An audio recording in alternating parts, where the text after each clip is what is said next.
With the hope of wrestling his way to the 2024 Summer Olympics in Paris as a member of Team USA, Airman First Class Mitch Brown reflects on two hefty challenges that he's already slammed in life: a broken rib, and then finding out he had a tumor on that same rib. When I met with the doctor and he said, "Hey, you'll probably never wrestle again," I said, "Hey, I need a second opinion."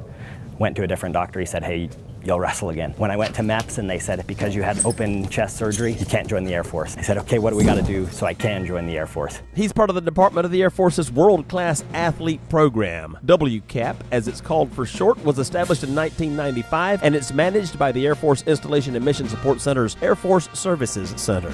WCAP delivers leadership, dedication, determination, because basically that's what the athletes deal with each and every day while they're training, and all that's going to carry over into their primary job when they return to their full-time job within the Air Force or Space Force. Another WCAP Olympic hopeful is track and field endurance running standout First Lieutenant J.C. Smith. She competes in the 10,000 meters. Before competition, just reminding myself that I'm equipped for what's to come. I train myself to be ready both physically and mentally. WCAP is designed to allow elite athletes the opportunity to train and compete in national and international events with the goal of qualifying for the grand world stage of sport, the Olympics. When I performed and made the semifinal in Bulgaria was a pretty big moment, and then this last one, having Dale, my supervisor, at the World Cup qualifier and taking the win at that one.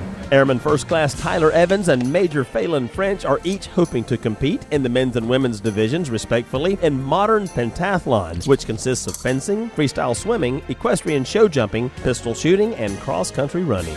One of my biggest obstacles is continually staying organized for the sport. It's a multi-sport, and then balancing my commitment as an officer. And so there's a lot of moving pieces in that. Other Air Force WCAP athletes with their eyes on Paris 2024 include First Lieutenant Leanne Singleton Comfort in fencing. Being able to represent our country and the military on an international stage is just incredible. Second Lieutenant Sam Fuller playing water polo. Although it being a team sport and has structure, as in like everyone needs to be knowing what everyone's doing, you can bring a lot of your own personal style into it. Major Daniel Rich in shooting. Even in the past few years when I haven't been able to train much, I'm usually able to consistently beat a lot of Olympic medalists and former Olympians. Not necessarily through the full match, but I'll beat them on a handful of the rounds in the middle. And race walking, Senior Airman Mike Menazzi. Now that I'm in WCAP, I feel that my chances of getting to Paris are the best they have ever been. Trying to make the Olympics, as I have said before, is an analogy would be trying to climb Mount Everest.